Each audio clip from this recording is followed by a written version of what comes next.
After leaving Valentine de la Verberie, Gaston underwent great peril and difficulty in effecting his escape. But for the experienced and faithful Manuel, he never would have succeeded in embarking. Having left his mother's jewels with Valentine, his sole fortune consisted of not quite 1,000 francs, and with this paltry sum in his pocket, the murderer of 2 men, a fugitive from justice, and with no prospect of earning a livelihood, he took passage for Valparaiso. But Manuel was a bold and experienced sailor. While Gaston remained concealed in a farmhouse at Camargue, Manuel went to Marseilles, and that very evening discovered, from some of his sailor friends, that a 3-masted American vessel was in the roadstead, whose commander, Captain Worth, a not over-scrupulous Yankee, would be glad to welcome on board an able-bodied man who would be of assistance to him at sea. After visiting the vessel, and finding, during a conversation over a glass of rum with the captain, that he was quite willing to take a sailor without disturbing himself about his antecedents, Manuel returned to Gaston. "Left to my own choice, monsieur," he said, "I should have settled this matter on the spot, but you might object to it." "What suits you, suits me," interrupted Gaston. "You see, the fact is, you will be obliged to work very hard. A sailor's life is not boy's play. You will not find much pleasure in it. And I must confess that the ship's company is not the most moral one I ever saw. You never would imagine yourself in a Christian company. And the captain is a regular swaggering bully." "I have no choice," said Gaston. "Let us go on board at once." Old Manuel's suspicions were correct.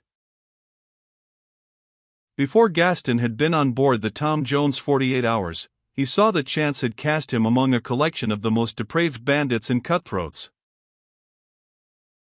The vessel, which seemed to have recruited at all points of the compass, possessed a crew composed of every variety of thievish knaves. Each country had contributed a specimen. But Gaston's mind was undisturbed as to the character of the people with whom his lot was cast for several months. It was only his miserable wounded body that the vessel was carrying to a new country. His heart and soul rested in the shady park of La Verberie, beside his lovely Valentine. He took no note of the men around him, but lived over again those precious hours of bliss beneath the old tree on the banks of the Rhone, where his beloved had confided her heart to his keeping, and sworn to love him forever. And what would become of her now, poor child, when he was no longer there to love, console, and defend her? Happily, he had no time for sad reflections. His every moment was occupied in learning the rough apprenticeship of a sailor's life. All his energies were spent in bearing up under the heavy burden of labor allotted to him. Being totally unaccustomed to manual work, he found it difficult to keep pace with the other sailors, and for the first week or two he was often near fainting at his post, from sheer fatigue, but indomitable energy kept him up. This was his salvation. Physical suffering calmed and deadened his mental agony.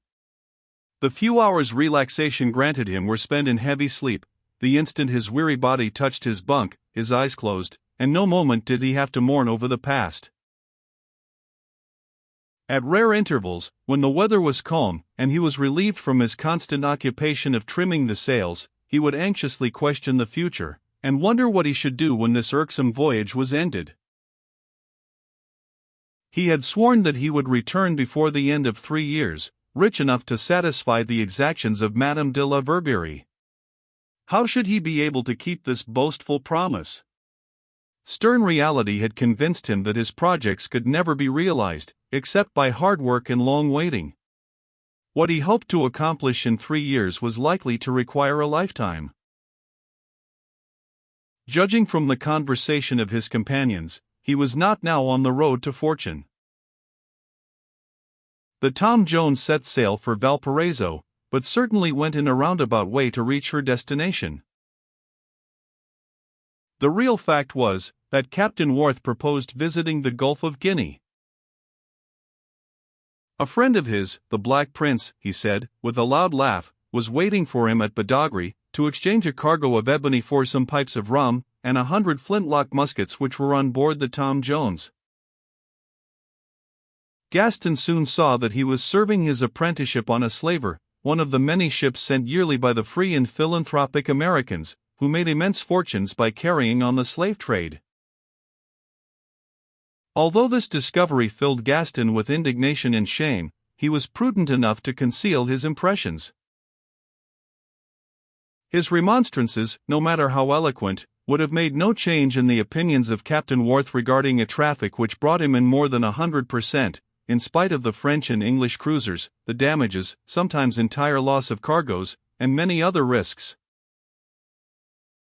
The crew admired Gaston when they learned that he had cut 2 men into mincemeat when they were insolent to him. This was the account of Gaston's affair, as reported to the captain by old Manul.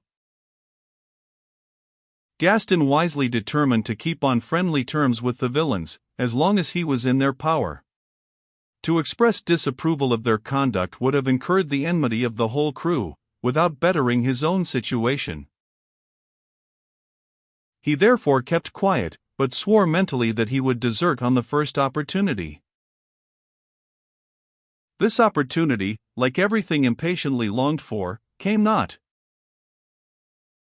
By the end of 3 months, Gaston had become so useful and popular that Captain Worth found him indispensable. Seeing him so intelligent and agreeable, he liked to have him at his own table, and would spend hours at cards with him or consulting about his business matters. The mate of the ship dying, Gaston was chosen to replace him. In this capacity he made 2 successful voyages to Guinea, bringing back 1,000 blacks, whom he superintended during a trip of 1,500 leagues, and finally landed them on the coast of Brazil. When Gaston had been with Captain Worth about 3 years, the Tom Jones stopped at Rio Janeiro for a month, to lay in supplies.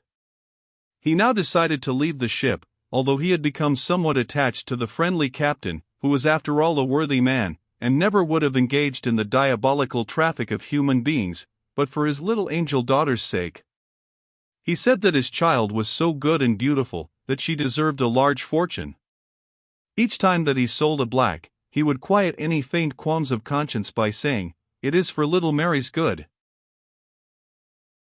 Gaston possessed 12,000 francs, as his share of the profits, when he landed at Brazil. As a proof that the slave trade was repugnant to his nature, he left the slaver the moment he possessed a little capital with which to enter some honest business. But he was no longer the high-minded, pure-hearted Gaston, who had so devotedly loved and periled his life for the little fairy of La Verberie. It is useless to deny that evil examples are pernicious to morals. The most upright characters are unconsciously influenced by bad surroundings. As the exposure to rain, sun, and sea air first darkened and then hardened his skin, so did wicked associates first shock and then destroy the refinement and purity of Gaston's mind. His heart had become as hard and coarse as his sailor hands. He still remembered Valentine, and sighed for her presence, but she was no longer the sole object of affection, the one woman in the world to him. Contact with sin had lowered his standard of women.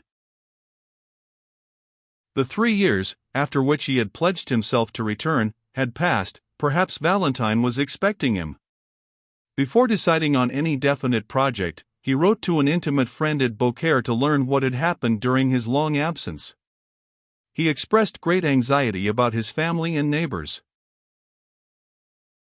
He also wrote to his father, asking why he had never answered the many letters which he had sent to him by returning sailors, who would have safely forwarded the replies. At the end of a year, he received an answer from his friend. The letter almost drove him mad. It told him that his father was dead, that his brother had left France, Valentine was lately married, and that he, Gaston, had been sentenced to 10 years' imprisonment for murder. Henceforth he was alone in the world, with no country, no family, no home, and disgraced by a public sentence. Valentine was married, and he had no object in life. He would hereafter have faith in no one, since she, Valentine, had cast him off, forgotten him. What could he expect of others, when she had broken her troth, had lacked the courage to keep her promise and wait for him, she, whom he had so trusted? In his despair, he almost regretted the Tom Jones. Yes, he sighed for the wicked slaver crew, his life of excitement and peril. The dangers and triumphs of those bold pirates whose only care was to heap up money would have been preferable to his present wretchedness. But Gaston was not a man to be long cast down. "Money is the cause of it all," he said with rage. "If the lack of money can bring such misery, its possession must bestow intense happiness. Henceforth I will devote all my energies to getting money." He set to work with a greedy activity, which increased each day. He tried all the many speculations open to adventurers. Alternately he traded in furs, worked in a mine, and cultivated lands. 5 times he went to bed rich, and waked up ruined. 5 times, with the patience of the castor, whose hut is swept away by each returning tide, he recommenced the foundation of his fortune.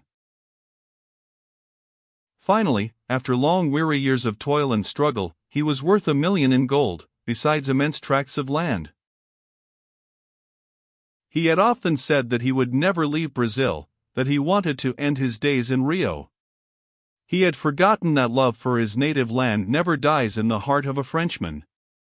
Now that he was rich, he wished to die in France. He made inquiries, and found that the law of limitations would permit him to return without being disturbed by the authorities. He left his property in charge of an agent, and embarked for France, taking a large portion of his fortune with him. 23 years and 4 months had elapsed since he fled from home. On a bright, crisp day in January, 1866, he once again stepped on French soil. With a sad heart, he stood upon the quays at Bordeaux, and compared the past with the present. He had departed a young man, ambitious, hopeful, and beloved. He returned gray-haired, disappointed, trusting no one. Gold could not supply the place of affection. He had said that riches would bring happiness. His wealth was immense, and he was miserable. His health, too, began to suffer from this sudden change of climate. Rheumatism confined him to his bed for several months. As soon as he could sit up, the physicians sent him to the warm baths, where he recovered his health, but not his spirits. He felt his lonely condition more terribly in his own country than when in a foreign land. He determined to divert his mind by engaging in some occupation which would keep him too busy to think of himself and his disappointment. Charmed with the beauty of the Pyrenees and the lovely valley of Aspy, he resolved to take up his abode there. An iron mill was for sale near Oloron, on the borders of the Gara. He bought it with the intention of utilizing the immense quantity of wood, which, for want of means of transportation, was being wasted in the mountains. He was soon settled comfortably in his new home, and enjoying a busy, active life. One evening, as he was ruminating over the past, his servant brought him a card, and said the gentleman was waiting to see him. He read the name on the card, Louis de Clameren. Many years had passed since Gaston had experienced such violent agitation. His blood rushed to his face, and he trembled like a leaf. The old home affections which he thought dead now sprung up anew in his heart. 1,000 confused memories rushed through his mind. Like one in a dream, he tottered toward the door, gasping, in a smothered, broken voice. "My brother! Oh, my brother!" Hurriedly passing by the frightened servant, he ran downstairs. In the passage stood a man. It was Louis de Clameren. Gaston threw his arms around his neck and held him in a close embrace for some minutes, and then drew him into the room. Seated close beside him, with his 2 hands tightly clasped in those of Louis, Gaston gazed at his brother as a fond mother would gaze at her son just returned from the battlefield. There was scarcely any danger and excitement which the mate of the redoubtable Captain Worth had not experienced. Nothing had ever before caused him to lose his calm presence of mind, to force him to betray that he had a heart. The sight of this long unseen brother seemed to have changed his nature. He was like a woman, weeping and laughing at once. "And is this really Louis?" he cried. "My dear brother! Why, I should have recognized you among 1,000. The expression of your face is just the same. Your smile takes me back 23 years. Louis did indeed smile, just as he smiled on that fatal night when his horse stumbled and prevented Gaston's escape. He smiled now as if he was perfectly happy at meeting his brother. And he was much more at ease than he had been a few moments before. He had exerted all the courage he possessed to venture upon this meeting. Nothing but pressing necessity would have induced him to face this brother, who seemed to have risen from the dead to reproach him for his crimes. His teeth chattered and he trembled in every limb when he rang Gaston's bell, and handed the servant his card, saying, "Take this to your master." The few moments before Gaston's appearance seemed to be centuries. He said to himself, "Perhaps it is not he. If it is he, does he know? Does he suspect anything? How will he receive me?" He was so anxious that when he saw Gaston running downstairs, he felt like fleeing from the house without speaking to him. Not knowing the nature of Gaston's feelings, whether he was hastening toward him in anger or brotherly love, he stood perfectly motionless. But one glance at his brother's face convinced him that he was the same affectionate, credulous, trusting Gaston of old, and, now that he was certain that his brother harbored no suspicions, he smilingly received the demonstrations lavished upon him. "After all," continued Gaston, "I am not alone in the world. I shall have someone to love, someone to care for me." Then, as if suddenly struck by a thought, he said, "Are you married, Louis?" "No."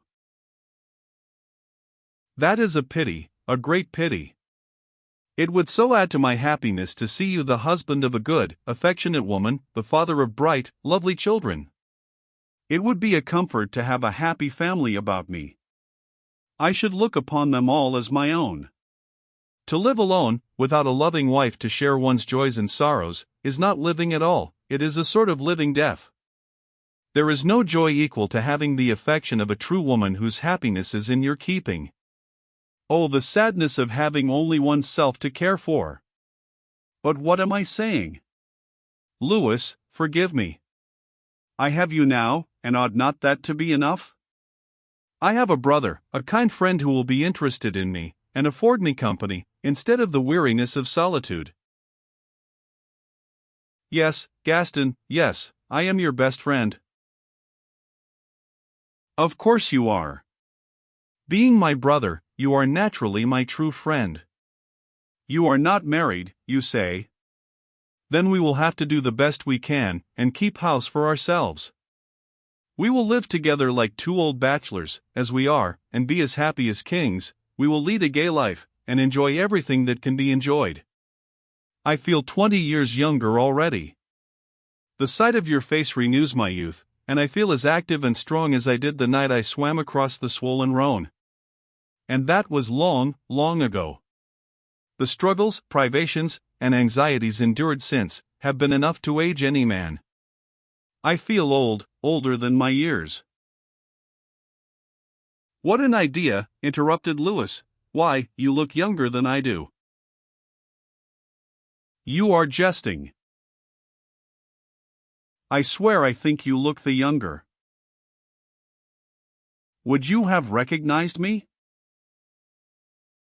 "Instantly. You are very little changed." And Louis was right. He himself had an old, worn-out, used-up appearance, while Gaston, in spite of his gray hair and weather-beaten face, was a robust man in the full maturity of his prime. It was a relief to turn from Louis's restless eyes and crafty smile to Gaston's frank, honest face. "But," said Gaston, "how did you know that I was living? What kind chance guided you to my house?" Louis was prepared for this question. During his 18 hours ride by the railway, he had arranged all his answers, and had his story ready. "We must thank Providence for this happy meeting," he replied. "3 days ago, a friend of mine returned from the baths, and mentioned that he had heard that a Marquis of Clamoran was near there, in the Pyrenees. You can imagine my surprise. I instantly supposed that some impostor had assumed our name. I took the next train, and finally found my way here." "Then you did not expect to see me?" "My dear brother, how could I hope for that? I thought that you were drowned 23 years ago." "Drowned? Emile de la Verberie certainly told you of my escape?" "She promised that she would go herself, the next day, and tell my father of my safety." Louis assumed a distressed look, as if he hesitated to tell a sad truth, and said, in a regretful tone, "Alas! She never told us." Gaston's eyes flashed with indignation. He thought that perhaps Valentine had been glad to get rid of him. "She did not tell you," he exclaimed. "Did she have the cruelty to let you mourn my death? To let my old father die of a broken heart? Ah, she must have been very fearful of what the world says. She sacrificed me, then, for the sake of her reputation." "But why did you not write to us?" asked Louis. "I did write as soon as I had an opportunity, and La Fourcade wrote back, saying that my father was dead, and that you had left the country. I left Clamoran because I believed you to be dead." After a long silence, Gaston arose, and walked up and down the room as if to shake off a feeling of sadness. Then he said, cheerfully, "Well, it is of no use to mourn over the past. All the memories in the world, good or bad, are not worth one slender hope for the future, and thank God, we have a bright future before us. Let us bury the past, and enjoy life together." Louis was silent. His footing was not sure enough to risk any questions. "But here I have been talking incessantly for an hour," said Gaston, "and I dare say that you have not dined." "No, I have not, I confess."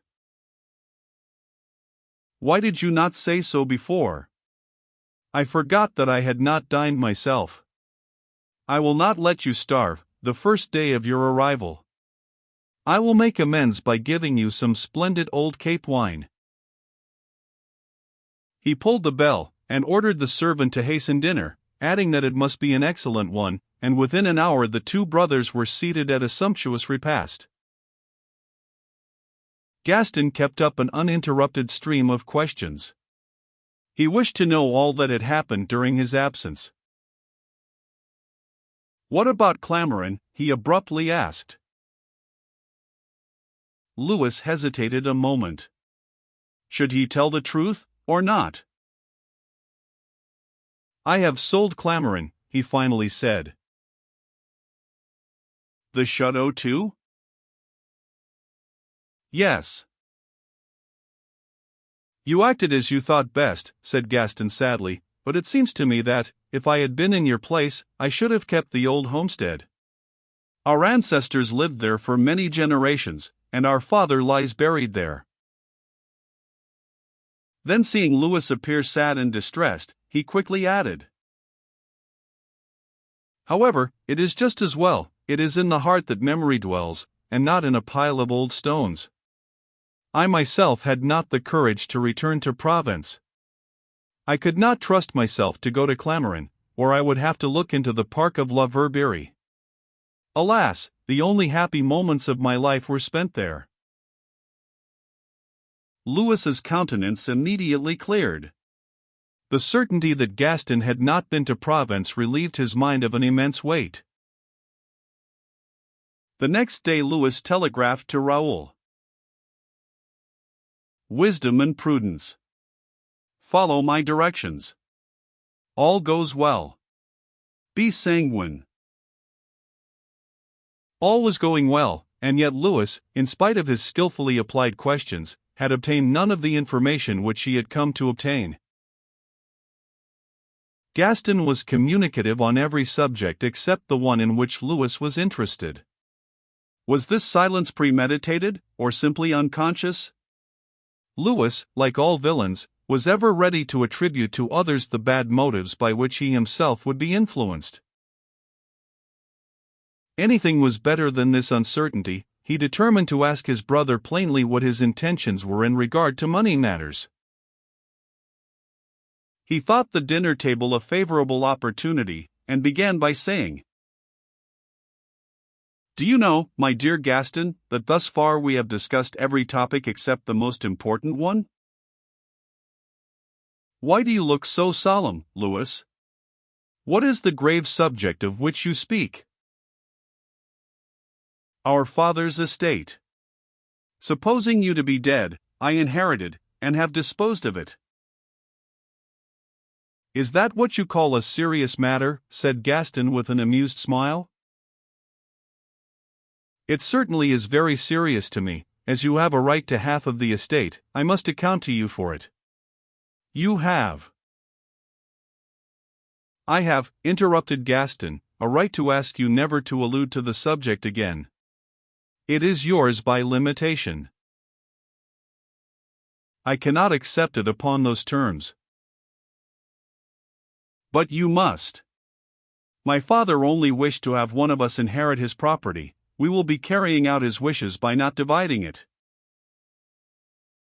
Seeing that Louis's face still remained clouded, he went on. "Ah, I see what annoys you, my dear Louis. You are rich, and think that I am poor, and too proud to accept anything from you. Is it not so?" Louis started at this question. How could he reply so as not to commit himself? "I am not rich," he finally said. "I am delighted to hear it," cried Gaston. "I wish you were as poor as Job, so that I might share what I have with you." Dinner over, Gaston rose and said, "Come, I want to visit with you that is, our property. You must see everything about the place." Louis uneasily followed his brother. It seemed to him that Gaston obstinately shunned anything like an explanation. Could all this brotherly confidence be assumed to blind him as to his real plans? Why did Gaston inquire into his brother's past and future, without revealing his own? Louis's suspicions were aroused, and he regretted his over-hasty seeking of Gaston. But his calm, smiling face betrayed none of the anxious thoughts which filled his mind. He was called upon to praise everything. First he was taken over the house and servants' quarters, then to the stable, kennels, and the vast, beautifully laid-out garden. Across a pretty meadow was the iron foundry in full operation. Gaston, with all the enthusiasm of a new proprietor, explained everything, down to the smallest file and hammer. He detailed all his projects, how he intended substituting wood for coal, and how, besides having plenty to work the forge, he could make immense profits by felling the forest trees, which had hitherto been considered impracticable. He would cut 100 cords of wood that year. Louis approved of everything, but only answered in monosyllables, "Ah, indeed. Excellent idea, quite a success."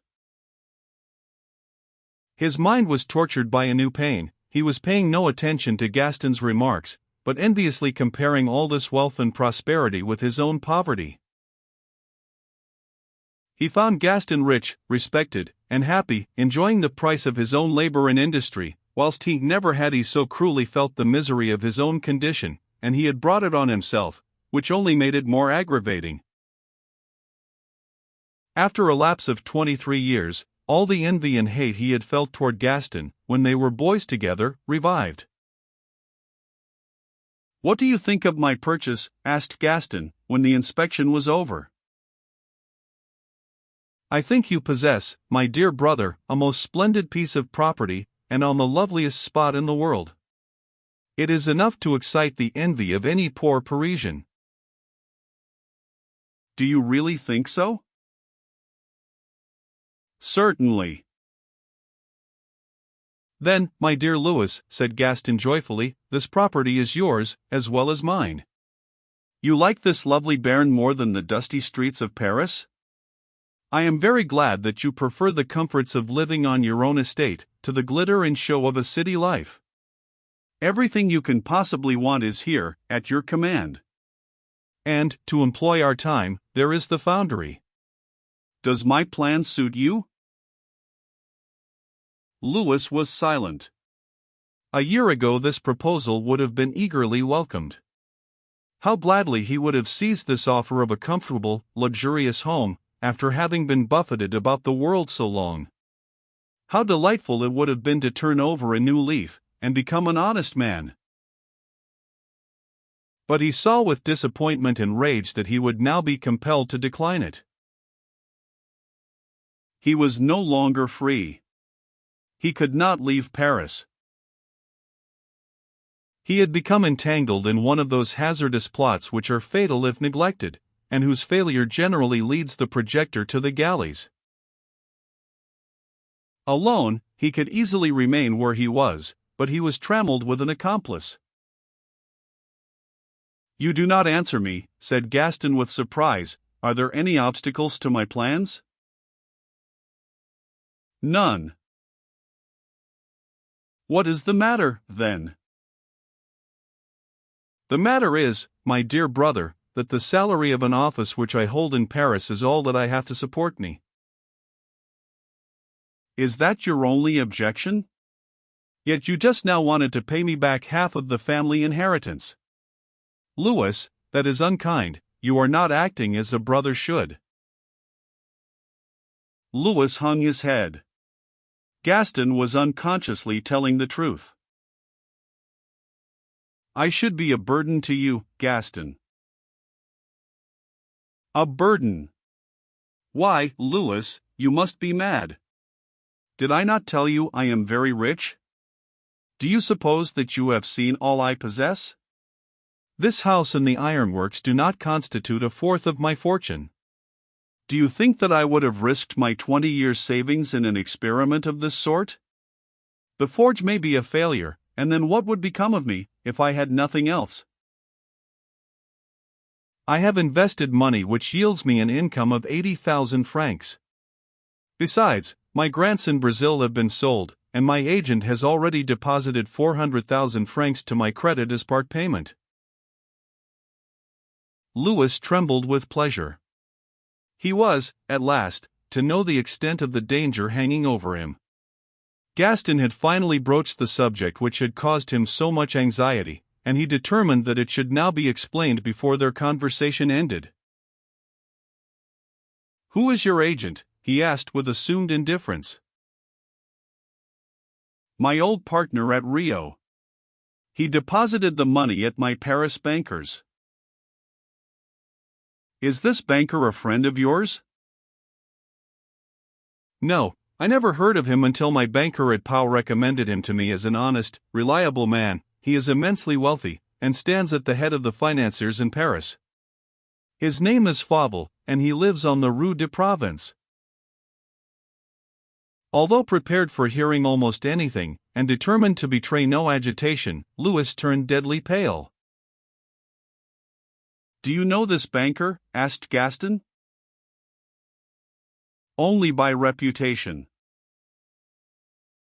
"Then we can make his acquaintance together, for I intend accompanying you to Paris, when you return there to settle up your affairs before establishing yourself here to superintend the forge." At this unexpected announcement of a step which would prove his utter ruin, Louis was stupefied. In answer to his brother's questioning look, he gasped out,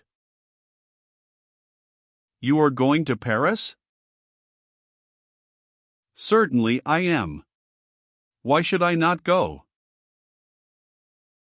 There is no reason why. I hate Paris, although I have never been there. But I am called there by interest, by sacred duties, he hesitatingly said. The truth is, I understand that Emile de la Verberie lives in Paris, and I wish to see her. Ah! Gaston was silent and thoughtful for some moments, and then said, nervously, I will tell you, Louis, why I wish to see her. I left our family jewels in her charge, and I wish to recover them. Do you intend, after a lapse of 23 years, to claim these jewels? Yes, or rather no. I only make the jewels an excuse for seeing her. I must see her because she is the only woman I ever really loved.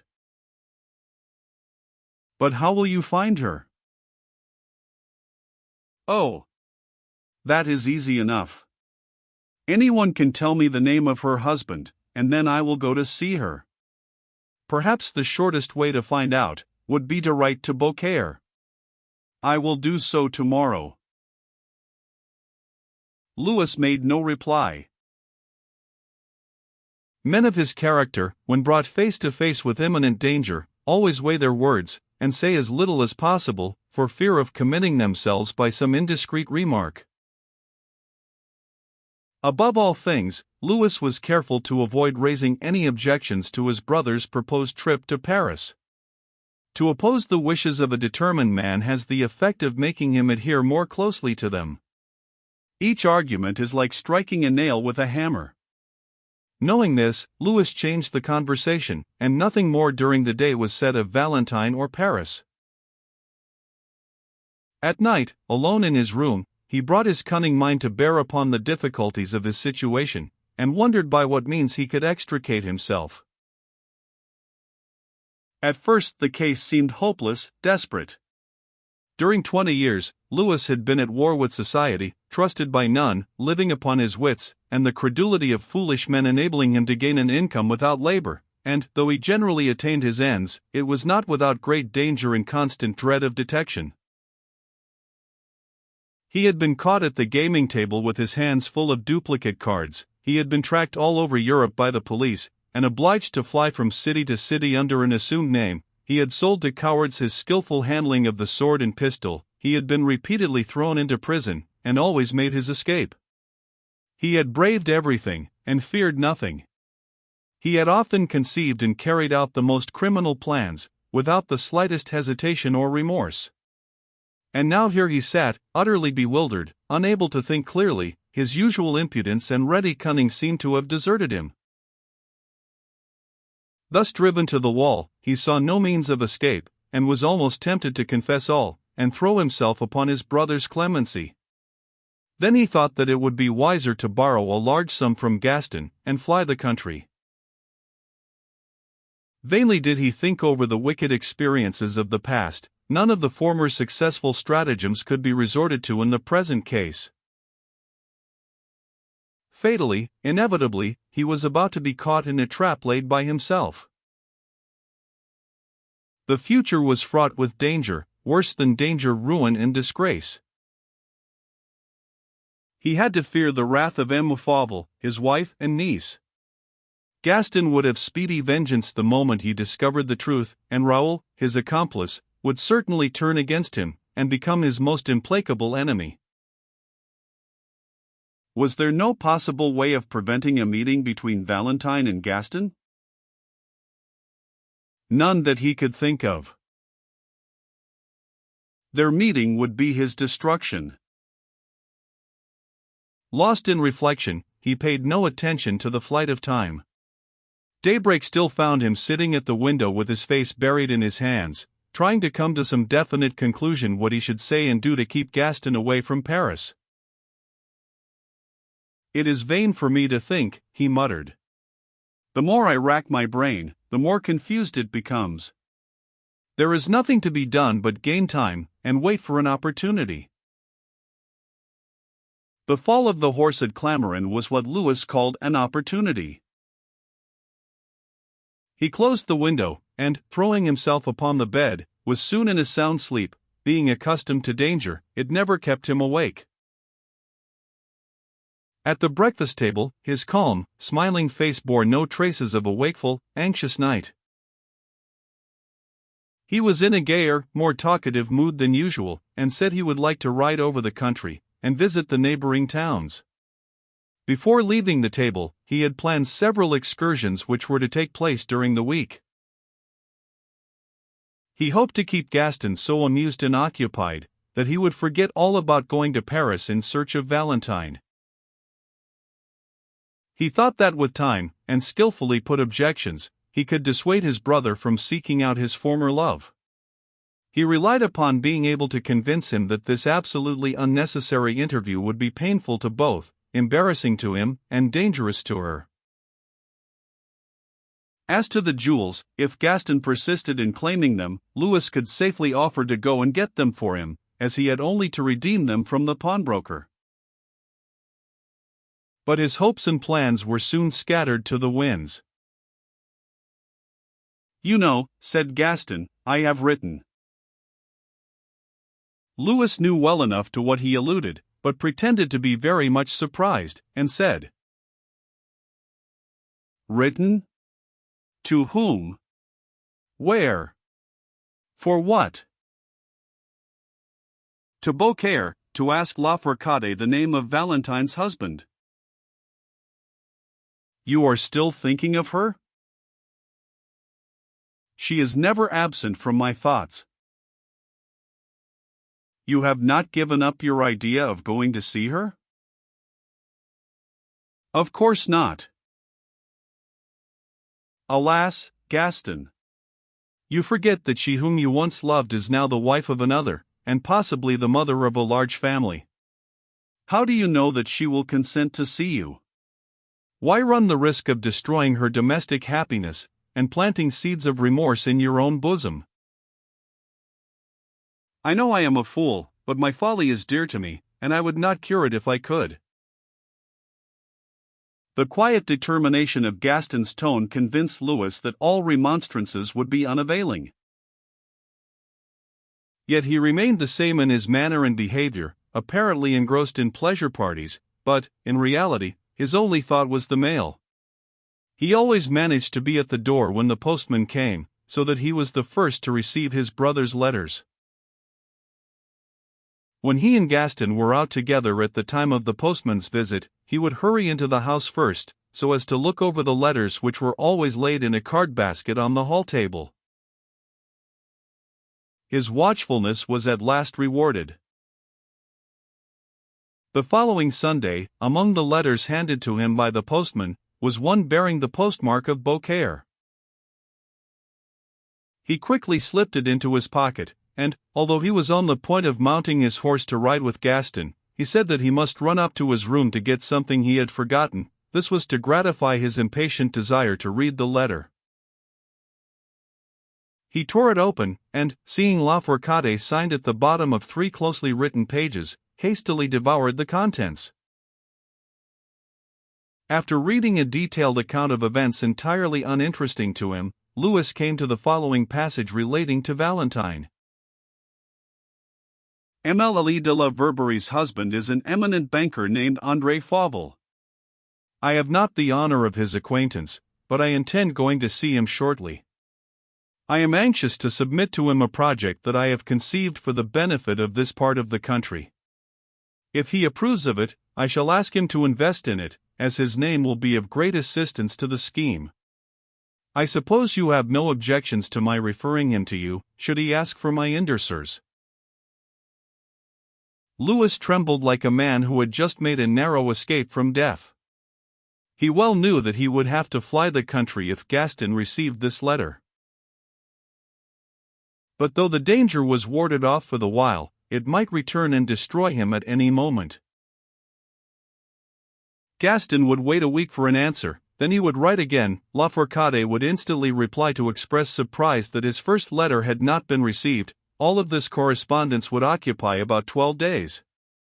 In those 12 days Louis would have to think over some plan for preventing La Fourcade's visit to Paris, since, the instant he mentioned the name of Clamaran to the banker, everything would be discovered. Louis's meditations were interrupted by Gaston, who called from the lower passage. "What are you doing, Louis?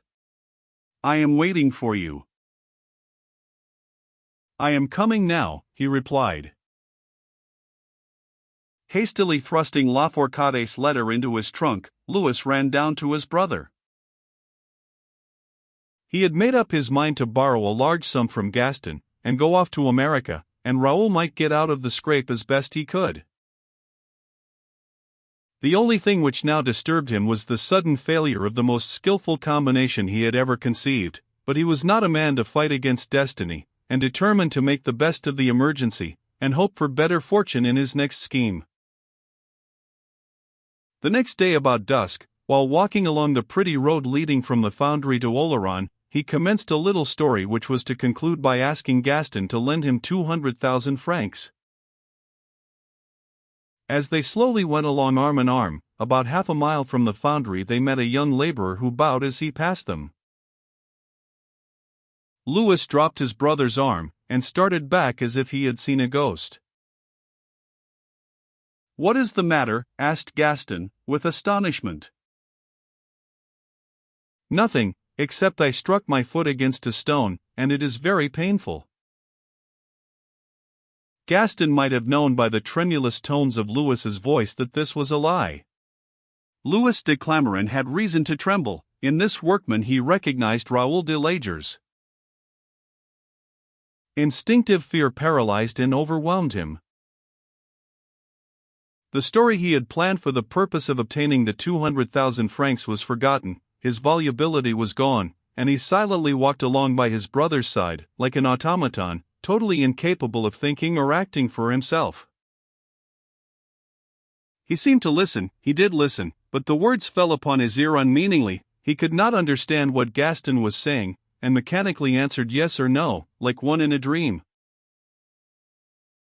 Whilst necessity, absolute necessity, kept him here at Gaston's side, his thoughts were all with the young man who had just passed by. What had brought Raoul to Oloron? What plot was he hatching? Why was he disguised as a laborer? Why had he not answered the many letters which Louis had written him from Oloron? He had ascribed this silence to Raoul's carelessness, but now he saw it was premeditated.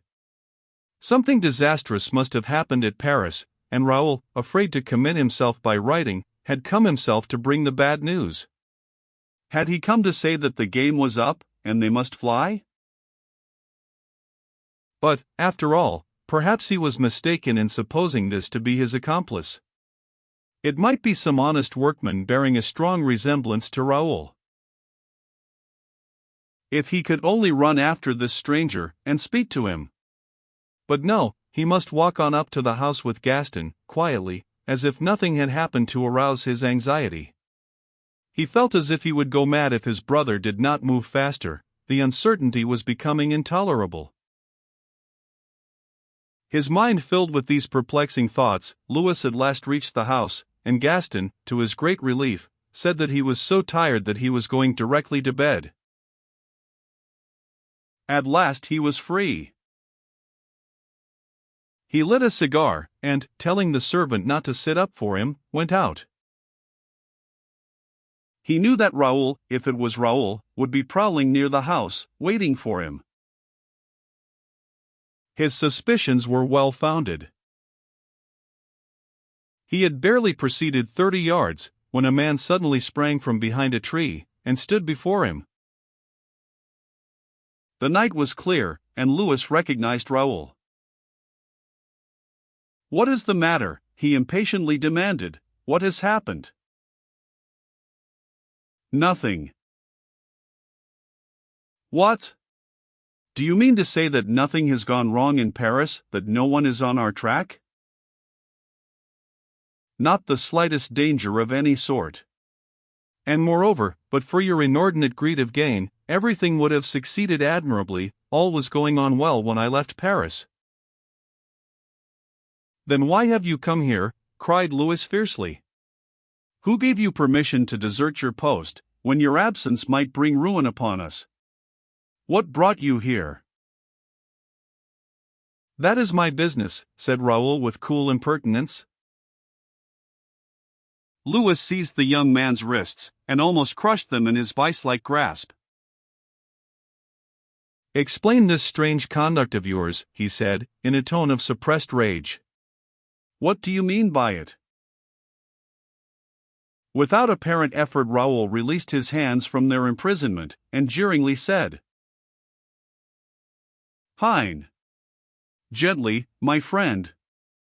I don't like being roughly treated, and, if you don't know how to behave yourself, I have the means of teaching you." At the same time he drew a revolver from his pocket. "You must and shall explain yourself," insisted Louis, "if you don't." "Well, if I don't?" "Now, you might just as well spare yourself the trouble of trying to frighten me.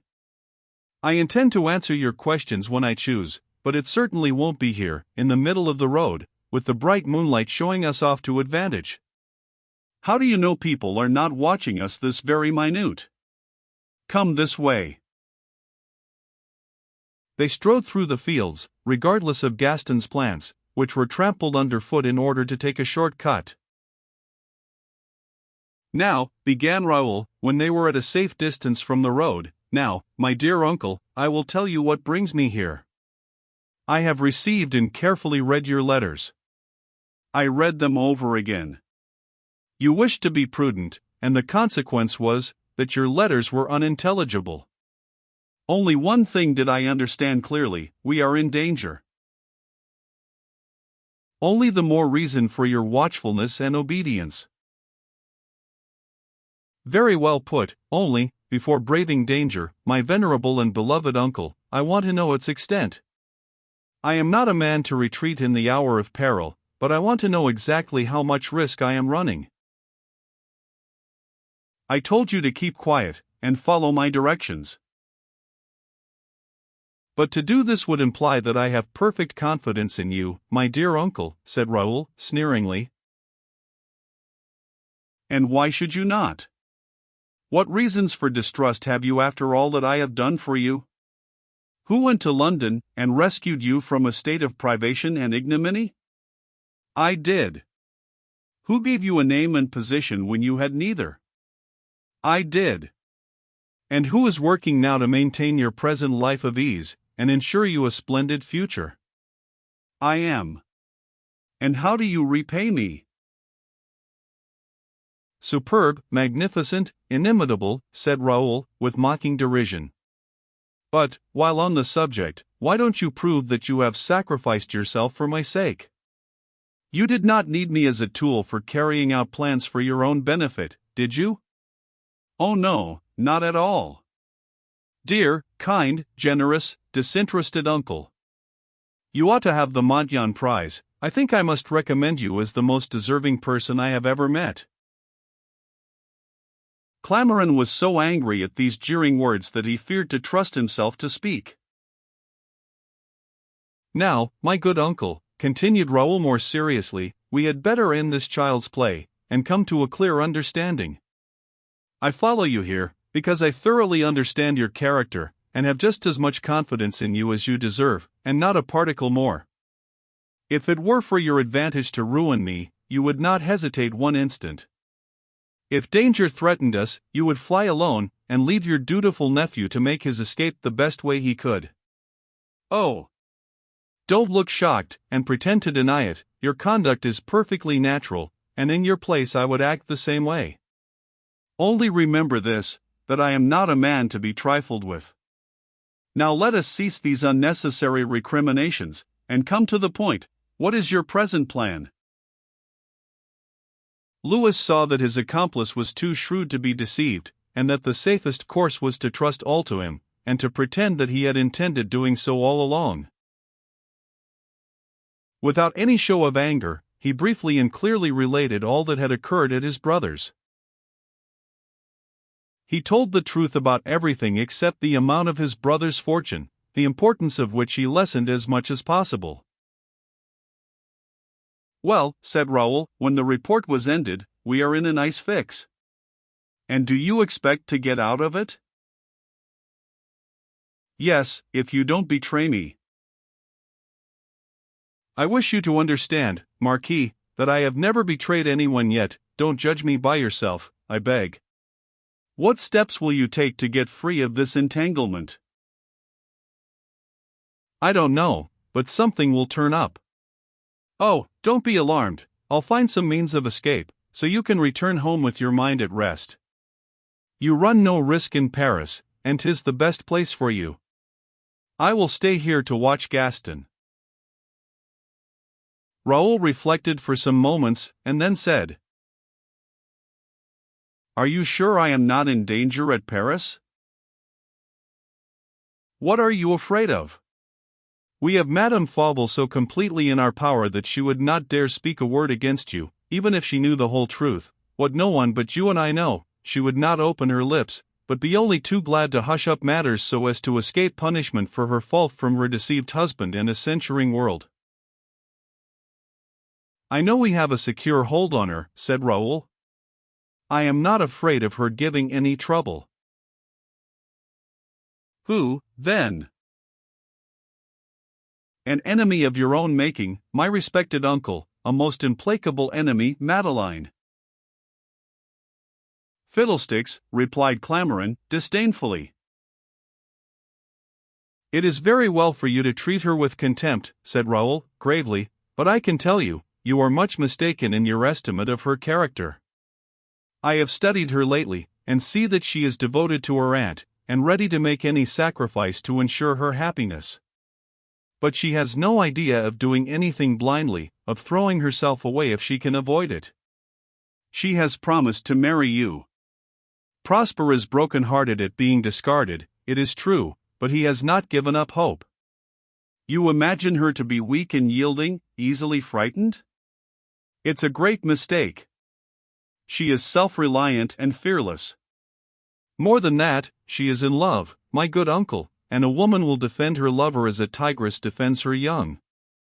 She will fight to the bitter end before marrying anyone save Prosper.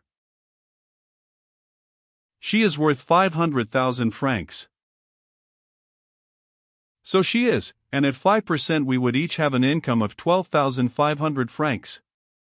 But, for all that, you had better take my advice, and give up Madeline. Never, I swear by heaven, exclaimed Clamaran. Rich or poor, she shall be mine.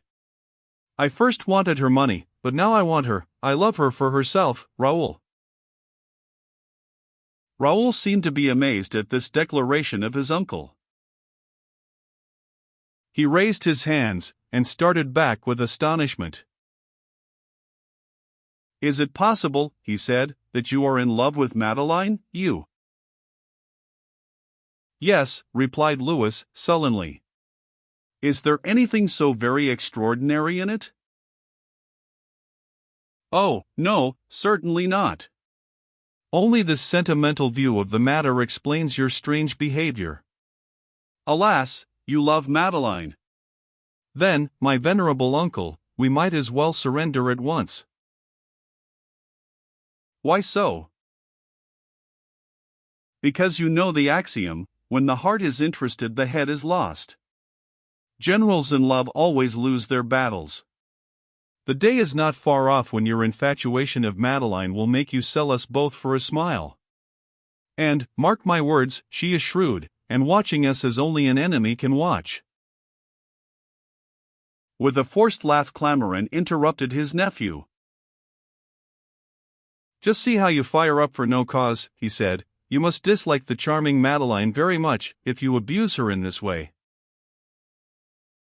She will prove to be our ruin, that is all. You might as well be frank, and say you are in love with her yourself. I am only in love with her money, replied Raoul, with an angry frown.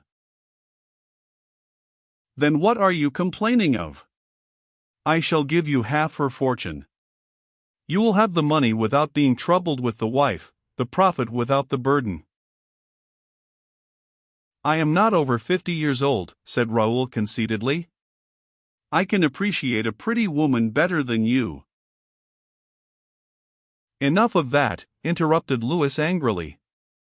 The day I relieved your pressing wants, and brought you to Paris, you promised to follow my directions, to help me carry out my plan, did you not? Yes, but not the plot you are hatching now. You forget that my liberty, perhaps my life, is at stake. You may hold the cards, but I must have the right of advising you. It was midnight before the accomplices separated. I won't stand idle, said Louis. I agree with you that something must be done at once. But I can't decide what it shall be on the spur of the moment. Meet me here at this hour tomorrow night, and I will have some plan ready for you. Very good. I will be here. And remember, don't be imprudent. My costume ought to convince you that I am not anxious to be recognized by anyone. I left such an ingenious alibi that I defy anybody to prove that I have been absent from my house at Vézenet. I even took the precaution to travel in a third-class car. Well, good night. I am going to the inn. Raoul went off after these words, apparently unconscious of having aroused suspicion in the breast of his accomplice. During his adventurous life, Clamaran had transacted business with too many scamps not to know the precise amount of confidence to place in a man like Raoul. The old adage, honor among thieves, seldom holds good after the stroke. There is always a quarrel over the division of the spoils. This distrustful Clamaran foresaw 1,000 difficulties and counterplots to be guarded against in his dealings with Raoul. Why, he pondered, did the villain assume this disguise? Why this alibi at Paris? Can he be laying a trap for me? It is true that I have a hold upon him, but then I am completely at his mercy. Those accursed letters which I have written to him, while here, are so many proofs against me. Can he be thinking of cutting loose from me, and making off with all the profits of our enterprise? Louis never once during the night closed his eyes, but by daybreak he had fully made up his mind how to act, and with feverish impatience waited for evening to come, to communicate his views with Raoul. His anxiety made him so restless that the unobserving Gaston finally noticed it, and asked him what the matter was, if he was sick or troubled about anything. At last evening came, and, at the appointed hour, Louis went to the field where they had met the night previous, and found Raoul lying on the grass smoking a fragrant cigar, as if he had no other object in life except to blow little clouds of smoke in the air, and count the stars in the clear sky above him.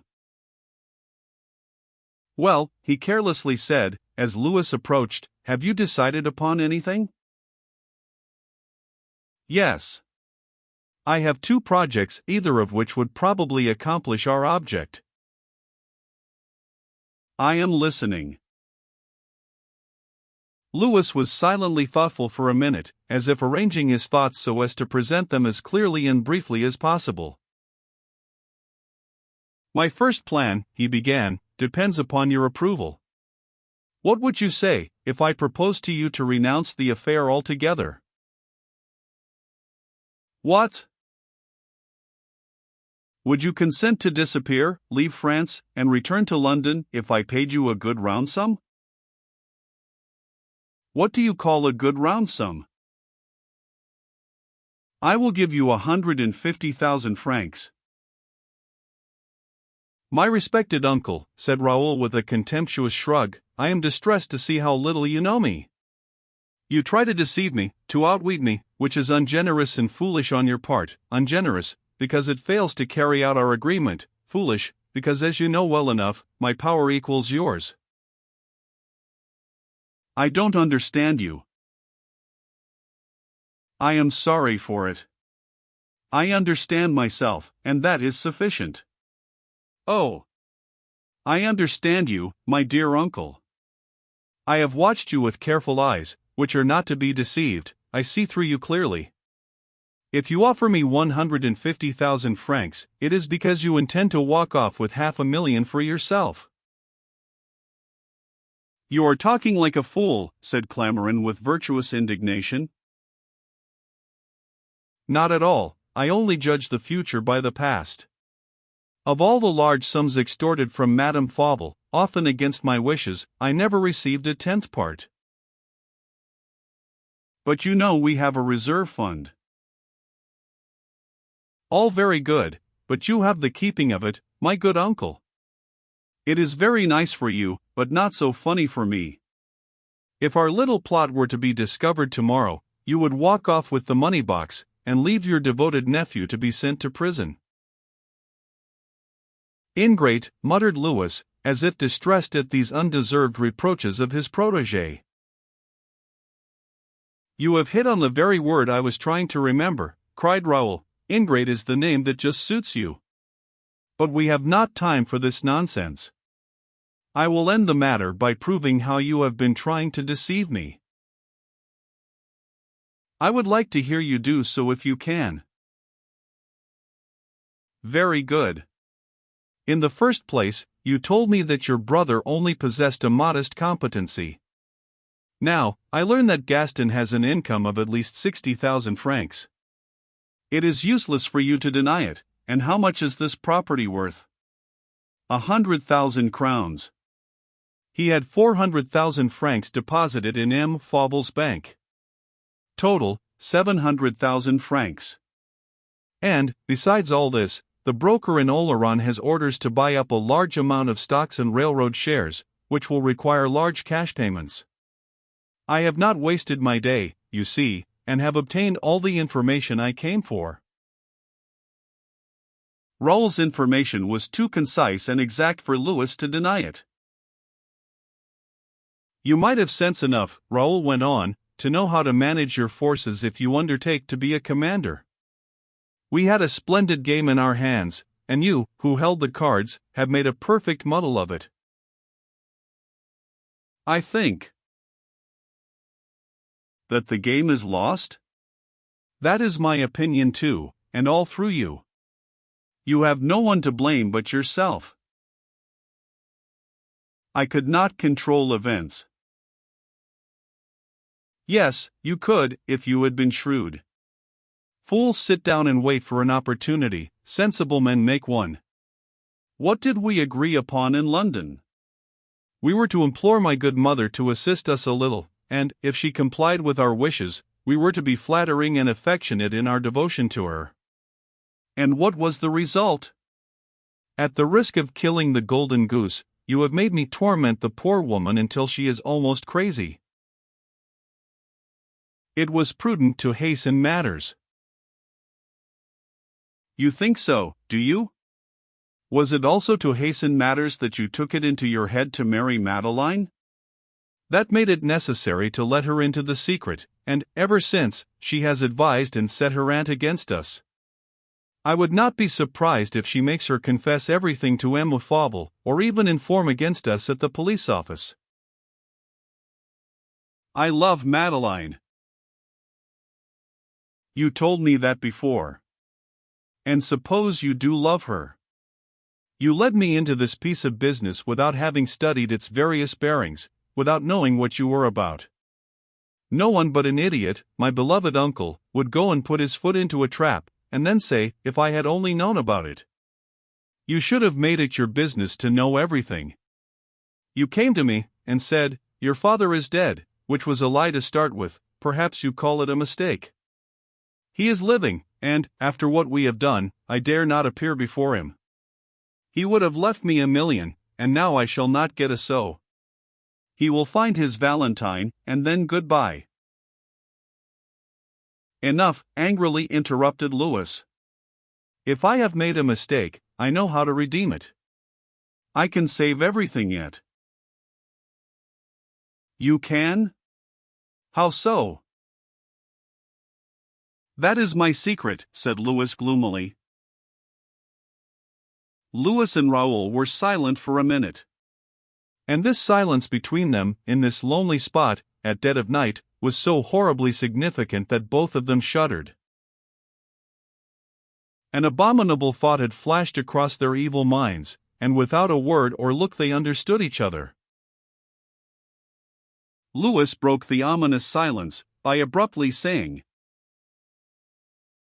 "Then you refuse to disappear if I pay you 150,000 francs? Think it over before deciding, it is not too late yet." "I have fully thought it over. I know you will not attempt to deceive me anymore. Between certain ease and the probability of an immense fortune, I choose the latter at all risks. I will share your success or your failure. We will swim or sink together.